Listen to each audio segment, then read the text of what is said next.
President William Ruto, and all protocols observed as established. Your Excellency, as Governor Sakaja was lamenting here about the exclusion of Nairobi and Mombasa, I was rejoicing because of the inclusion of the 2 refugee camps in this program. That is the camps in Dadaab and Kakuma, which were not part of the program phase 1 and which are now part of a program in this phase. So sorry, Governor, and just try next time. Your Excellency, sir, Kenya has been a host of many people from our region who have been affected by war and other causes of displacement in their home countries. These friends of ours from other countries have stayed with us for many years, over 3 decades, since the early 1990s. And therefore, Kenya remains as one of the most successful host countries in the world among the refugee communities. I want to thank the UNHCR and other partners and other countries of the world that have supported us even as we host these people for this long.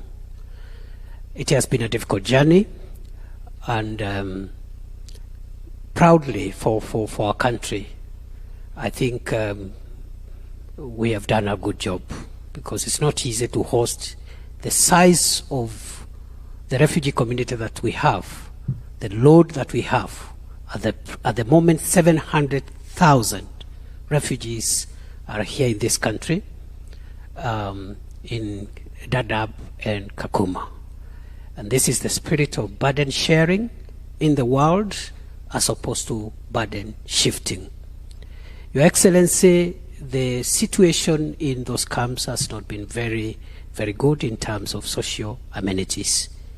And that is why, therefore, we really appreciate the input of CUSP 2 to inject support to upgrade the social amenities in our refugee camps, transform them from camps to integrated settlements where host communities and refugees can live in dignified environment.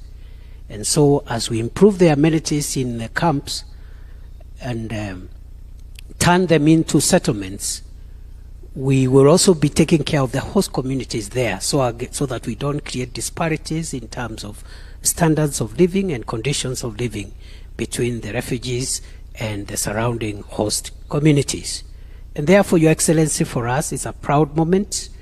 This shows, this will help us as a country to be able to comply with our obligations under the United Nations Convention on the Status of Refugees of 1951 and its protocol, as well as the OAU Convention on governing specific aspects of refugee problems in Africa, as well as our own Refugees Act of 2021, which now is operational. We just gazetted last month the Refugees regulations to operationalize the Refugees Act, and that is what gives the legal framework for what we are doing here. So in a nutshell, Your Excellency, it's a proud moment for us, and we hope that the implementation of the Shirika plan, which will transform these camps into integrated settlements for refugees and host communities, will go a long way